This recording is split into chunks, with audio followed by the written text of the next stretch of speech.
Chris Lee and Blake Lovell of Southeastern 14 presented by Stakes. We are continuing our preview series of SEC basketball teams for the coming season. Today we get to the Ole Miss Rebels, who had a very difficult season a year ago, a bunch of key injuries. Kermit Davis should be in a better spot this year for a better season after a disappointing campaign last year. But again, I think a lot of that can be explained by health.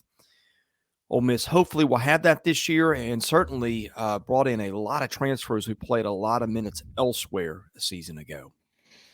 Yeah, got a lot of new faces that will come in and play quite a bit this season. I would expect, and yeah, this is going to be kind of.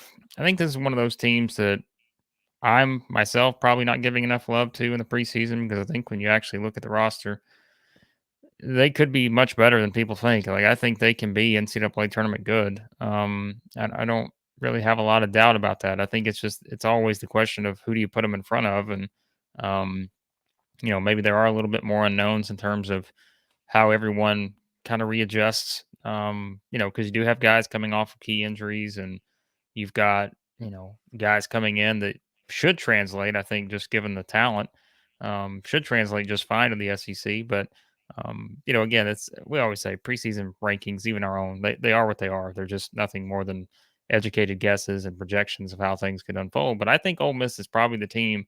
I'd probably put them with a Missouri, in terms of if you're looking for a sleeper team, maybe with much higher upside than people will give them credit for. I think Ole Miss is one of those teams because, they do have a guard combo of Ruffin and Murrell that, I think can be as good as any in the SEC. And I don't say that, lightly. I think this is a really good league with a lot of good guards, but I think at their best, they've got that kind of ability to be there. So, yeah, this is just last year. You just throw out last year. I said it. It's just I don't know how you could navigate a season, with as many injuries as they had. And I know every team has injuries every season, but the way every injury just kept coming and coming and coming, like it's just, Yeah. yeah, I think you just throw out a disappointing season last year, 13-19, but now I think you kind of hit reset and everybody's healthy and hopefully, and then you're just ready to go with what looks like a pretty talented team on paper. So Well, one of the injured players, Jarkel Joyner, is gone, but another one, Daeshun Ruffin, who was the highest rated recruit Ole Miss has had since when? It's been a while, I think.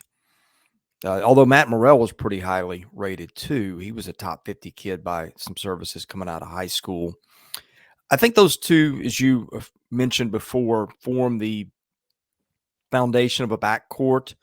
Ruffin was a little erratic, didn't shoot the ball particularly well at times, 37% from the field, 21 from three, turn it over. Assist to turnovers 1.3. You'd like that better from a guard.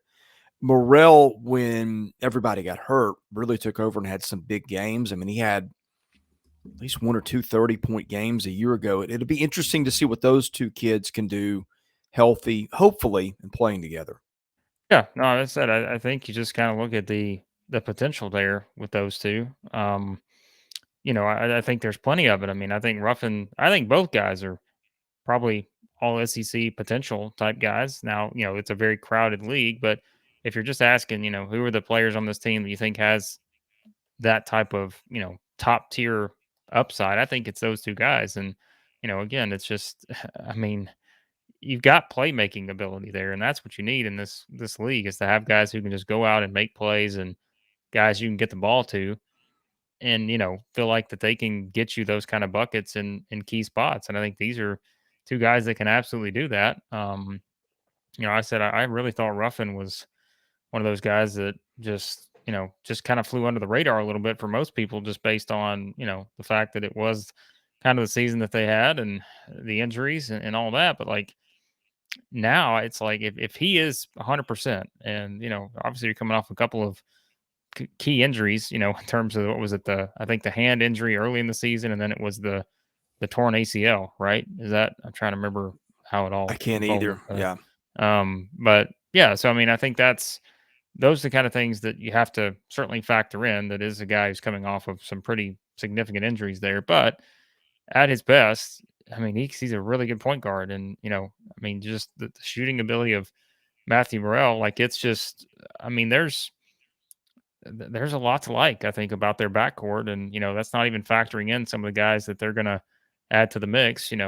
Returning Ty Fagan, who oh by the way, also had an injury last year and tried to play through it, and how do you kind of look at his numbers and account for that? Um, a Miles Burns coming in, that's a pretty intriguing player in terms of the defensive side. I think that's something too. I feel like I've started to say this about some of these other teams like A&M, and like Ole Miss is going to be really good defensively, I think. And I think that it kind of starts offensively though in that backcourt with those two guys. Well, their front court, boy, you're going to have a lot of newcomers playing those 3, 4, and 5 spots. Javius McKinney is kind of an interesting one. He transfers in from the SWAC. Let's see, he was at Jackson State just down the road. Averaged over 31 minutes, averaged a double-double, 12.4, 10.3, blocked just a shade under 3 shots a game, shot 57% from the field, but huge step up from the SWAC to the SEC. He's 6'7". I don't know what Miles Burns is. He was a kid who was a stat sheet stuffer at an NAI school. I think it was Loyola in New Orleans, perhaps. NAI to SEC, don't know what that means. Josh, I guess it's Mabala from Buffalo, 13 points, 8.6 boards. Not a huge shot blocker, but did have some defensive stats. Shot 49% from the field. They get Jamin Brakefield back, who I think was hurt last year too, and Robert Allen, who I think was hurt. 2 6'8" guys and those returnees. Allen averaged 19 minutes a game. Brakefield averaged 25. They're both supporting cast guys, but again, places where Ole Miss had injuries. What do you make of their front court? To me, that's a mystery, given some past health issues and given just some of these guys have not played in leagues that are anywhere near the level of the SEC. Yeah, and I think that's an obvious question. I think with this group, um, you know, is that I think you've got, we always say like potential, right? Like I think there's a lot of potential in the front court. It's just, you know, and I think there's a lot of just pure skill. Like I think these are all guys that are very skilled. I think Brakefield will, I mean, he had a solid season. I think he'll need to, continue to help them in probably as a rebounder, as a defender, and those kind of things. Um, McKinnis is another one that I think, transferring in from the SWAC at Jackson State and, averaging a double double and good shot blocker. I think, and I think something else was too, like looking at some of the, like kind of the stats from last year on him. And I know it's been mentioned a couple times by other people. It's like, I mean, he played pretty well, like in the games that they didn't play against SWAC competition, and I think that's important. It's not always going to give you, an exact, okay, well, he's definitely going to be able to do this throughout an 18 game SEC slate, but it does kind of give you an idea of what he can do against kind of, more power conference type competition. So I think that's something to keep in mind with him. I think he'll start. Um, and have a chance to, like I said, be a really, really impactful player on both sides of the floor. But specifically, I think in those defense rebounding areas, those will be important. Um, um, I mean, yeah, like I mean, they've got size too, right? I mean, that's we talk about all these teams we've mentioned at this point. Like the size is certainly there. And Akuba, I think is what he's got a 7'6" wingspan, and another guy who will defend. I think he was a Sun Belt Defensive Player of the Year at one point, and comes from Louisiana. And yeah, like I think there's a lot here, man. I think it's like you mentioned it. What does the rotation look like? I feel like I'm repeating myself at this point on some of these teams because we're talking about the same thing. It's just you got teams with so many new players, like it's just the transfer era, and we're trying to figure out, okay, what's our percentage of confidence in all of these guys panning out, and our percentage of confidence in what the rotation is going to look like. It's hard to know. But I mean, that's where, you do have a guy like Allen coming back, coming off an injury. Man, just how many times have we said that in this 10-minute Yeah. stretch, right? It's just, my goodness, you really think about that. Like you said, even a Joyner's not even on the team anymore, but he was someone else. Like, it's just, I don't know. Like, I just don't. I can't imagine Kermit Davis probably had another season like that in his career where he's just had that many guys get injured. But I think Allen, another great defender, he'll produce in a lot of different areas. So I mean, the more I talk about it, like I think clearly, all the attention's going to be on that backcourt duo of Ruffin and Murrell, but I think there's a lot of upside with this front court group. It's just like you said, it's not you haven't seen it in the SEC yet, and that's always going to give us a hesitation, no matter how skilled someone is. Before we wrap up our thoughts on the Rebels, we want to give a big thanks to our presenting sponsor, Stakes, where you can predict sports in the Stakes app. That is Stakes. You can predict sports better than the crowd for a chance to win NFTs. With Stakes, players can submit their sports predictions against friends, other fans, and influencers forever. Don't let your sports genius go overlooked. Join Stakes and have the best predictions captured in the moment. Head to playwithstakes.com/14. Use our invite code Southeastern14 for a double welcome bonus. Free to join, free to play. You can win stuff. What's not to like? Join Stakes, have some fun, and help out the folks who help make this possible. Okay, one interesting thing, Blake. I look at minutes a lot. I just like to see who the coaches trust to put on the floor, and then sometimes that's it's a product. We don't have anybody else, but Ole Miss has got what, 8 guys that played at least 20 minutes somewhere a year ago. Teams that have that, Missouri's got that, Mississippi State's got that. That's it. Nobody else in the SEC has more guys who averaged 20 minutes a game or more last year. That does not include Robert Allen, who averaged 19. Ole Miss has also got James White still around, not to mention the 4 freshmen it brought in. I think, to me, 2 big questions, and we've gone over this a little bit. How good are these guys? We don't know. Just because you played at a smaller school doesn't mean that you can't be a good player in the SEC, but we haven't seen it yet.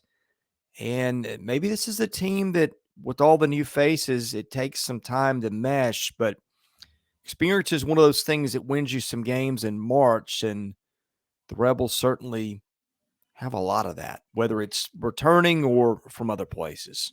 Well, I think they've got more depth, and they've got the basis for a good Kermit Davis team, and I think that's the defensive side of the floor. And the 1-3-1, and we talked about kind of that stylistically before, and what that can be. It's just a tough thing to prepare for, and I think all those kind of things that they can do that are different, perhaps, will be a big part of this. But it is just a matter of, does it all come together? And I think that's. And we're not just saying this about Ole Miss, right? We're saying this about a lot of teams in the SEC that have so many new players. It's just, does everything come together the way you think it can? I think this is one that, if it does, I do think they are making the NCAA tournament. Like, I think that there's enough there to have that upside. Now, again, it's initially, do I pick them to make the tournament? Probably not, because I think it's, for me, it's still a wait and see approach, because you do have, like we mentioned, the injuries and all that stuff. And I think, though, if you really look at all the individual pieces, and I mean, I will kind of compare it to a Missouri, I guess, because when we talked about Missouri, like, it seemed pretty clear that, like, that staff identified specific guys to hit certain roles, right? Like, to fit into certain roles. I think they've done that here as a staff at Ole Miss. Like, there are, like, you've kind of built your backcourt nucleus. You've built, a good defensive group in the front court and the backcourt. But, like, these are things that I think you look at what each of these individual guys brings to the table. If it all comes together, like, they could be really good. And like I said, they could be the sleeper team in the SEC that maybe isn't getting enough credit. On the flip side of that, it's can they be an elite defensive team? Because I think that's what they need to be, to be able to be as good as they want to be. And, like, they were, I mean, what, Chris? I think last year was really they weren't as good defensively last year, but I think some of that is, like we said, accounts has to do with the injuries. Like, they just were not as good defensively as they usually are. The first 2 seasons, I think they were much better on that. Sorry, the first 3 seasons, maybe not significantly better, but they were better than they were last year. And I think that's something where I think his kind of teams that has had success, they just are very great they're great on the defensive end. There's no other way to put it. And so I think those are the kind of things. And as we always say, somebody's going to get left out of the rotation that you don't expect. Who are the guys that are going to kind of fit into, what they want to do? Will it be some of the freshman guys? Because they do have an intriguing freshman group where I think there's a chance for multiple freshmen to play right off the bat.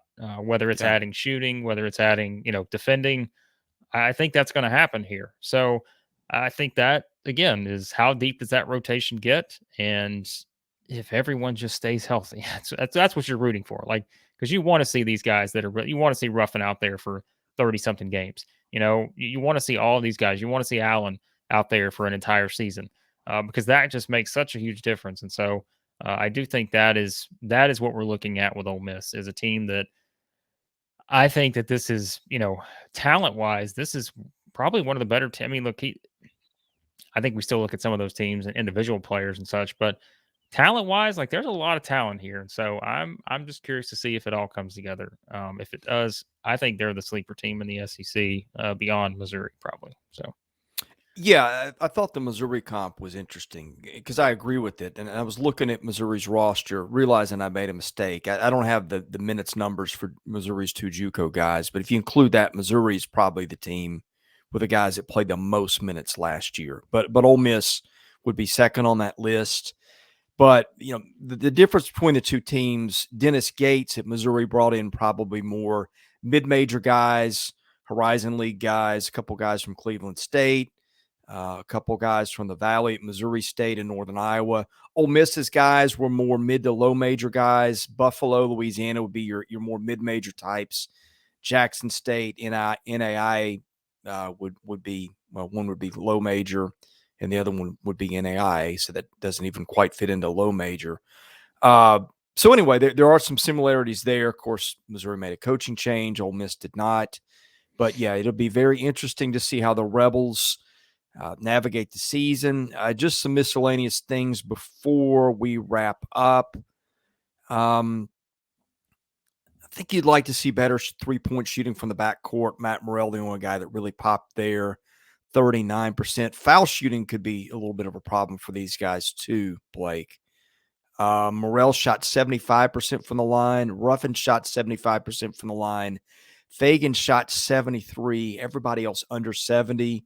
You got some teams in the league that shoot it from the line a little bit better than this team does. You look down, McInnes and Burns both shot poorly at their previous stops. So might have to watch who you got on the floor late in games, given that. But any more thoughts on the Rebels before we end the show today? no, I think some of the newcomers will help with the shooting and scheduling wise. They got a pretty interesting schedule too. Got interesting games in the non-conference. I've got to look up who they're playing. The problem is when I look at KenPom and I try to find these schedules, you don't ever have the actual like tournament lineup of who Yeah. you'll play, and that's like if you wonder why I hesitate on this all the time because I go there first and I'm like, oh yeah, I don't have what the tournament actually is. They've got, let's see, they've got Memphis, which we know that. They got Florida Atlantic, Memphis, Stanford, which is going to be in the ESPN Events Invitational. What is that? They're going to get Florida State or Siena next after Stanford. So I don't know who the other teams are in that one. Games against teams like UCF, Temple, those are all in the non-conference. Their SEC schedule starts with Tennessee at home. Then they got to go to Alabama, Mississippi State, Auburn. Their SEC schedule actually looks pretty. I mean, what do you call manageable, right? But I think there's at least not like it's not LSU. Right? It wasn't LSU we talked about. It just Ooh, like goodness. there's at least kind of some ups and downs in terms of like you're not playing all the good teams at once, and it's just kind of. So I feel like it's a schedule they can navigate. So yeah, I mean, like I said, I think Ole Miss will be a team that will be picked. My guess is ninth or lower by most people going into the season, but I think they have the potential to be an NCAA tournament team. It's just you want to see everybody on the floor for an entire season, and you want to see these new guys really kind of come in and give them a boost on both sides of the floor, really. But I think getting back to being that elite defensive team will really help them. Well, let's hope for Coach Kermit Davis, who we both really like, that Ole Miss gets a clean bill of health this year, and we can see what that program can be. All right, thanks for watching. We've got a lot of other stuff coming up at Southeastern 14. We have either previewed or will preview every single SEC team for the coming season. So we got that. We've got player rankings and power rankings for hoops coming up in the coming days. Of course, we got football. We've previewed every single football game for the coming week, as we do every week. And we'll have reactions on football Saturdays. We got all kinds of stuff. Our channel is basically previews, rankings, and reactions. Folks have liked it. We have grown quickly. Hope you guys like it too. The best way to not miss our videos is hit that subscribe button. Thanks for watching us here at Southeastern 14, presented by Steaks. We'll see you again soon.